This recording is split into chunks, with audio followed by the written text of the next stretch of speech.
Have you ever wondered, hey, what can I do when I'm faced with bullying? Or what do I do when it happens to a friend?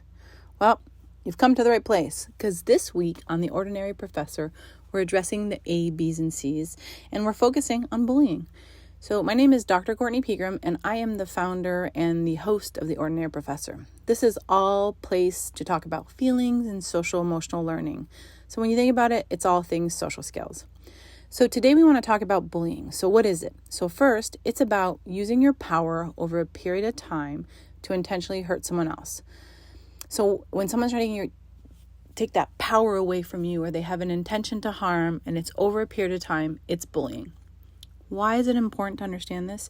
Because the strategies need to match the definition. If not, they don't work. So now what do you do?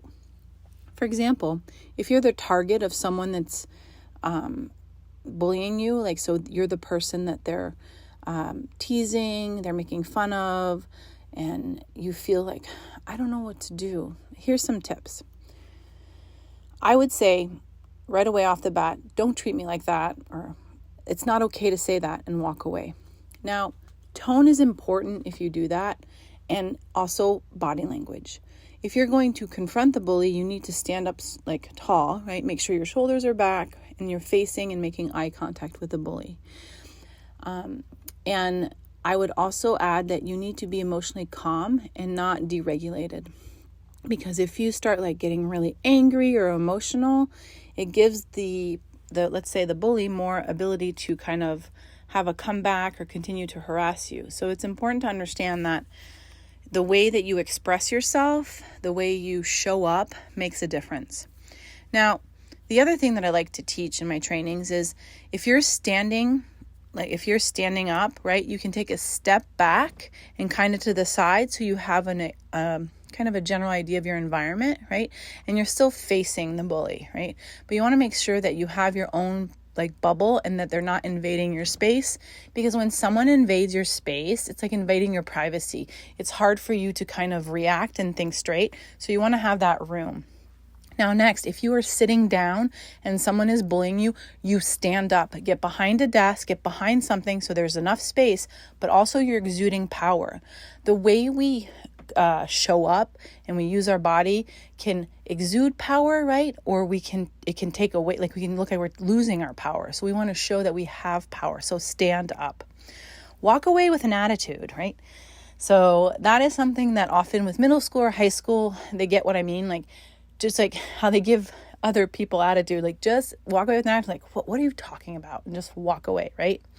Or sometimes I even tell my students to say ew, and walk away. The more attitude you have, the more power, and use that. Laugh at the bully. So I know these are untraditional methods, but they work. I've tried and true.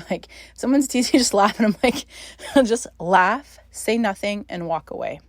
They might continue to be screaming or yelling at you, but then they got emotionally deregulated. You got to them, right? So now they're focused on why are they laughing at me? What's so funny, right? And they're no longer thinking about bullying at you. They're becoming more self-conscious of their own behavior. Okay. Ignore them in a chilling way. So often the strategy of ignore is super important. And when I teach my trainings to my parents, teachers, or even students, you have to ignore your life depends on it. You can be hey, yeah, I'm here.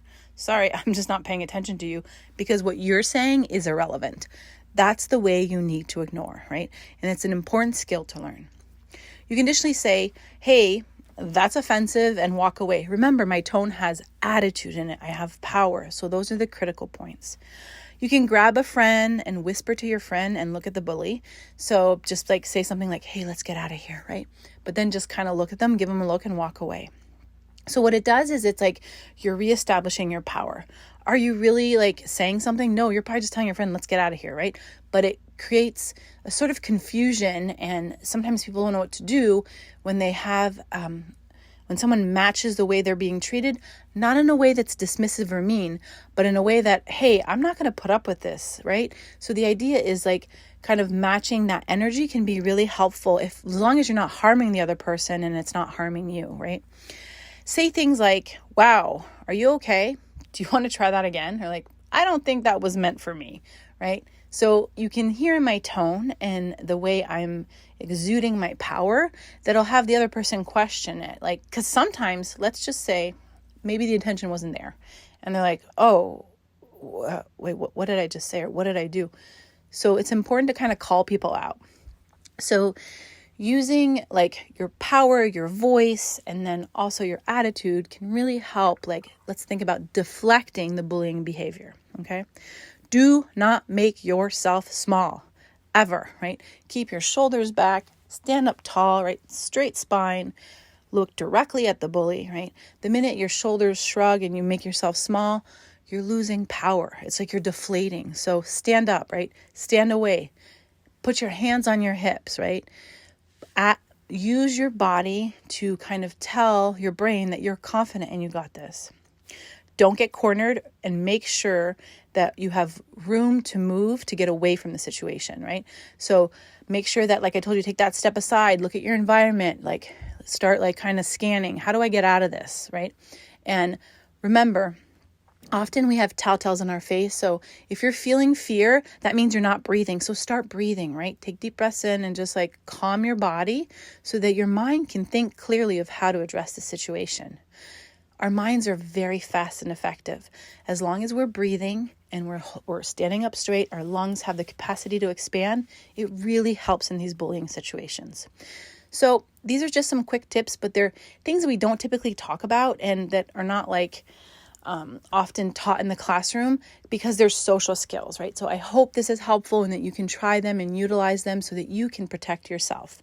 And if you haven't done so, please join and subscribe to our channel on YouTube and follow us on Instagram and TikTok. Thanks for joining.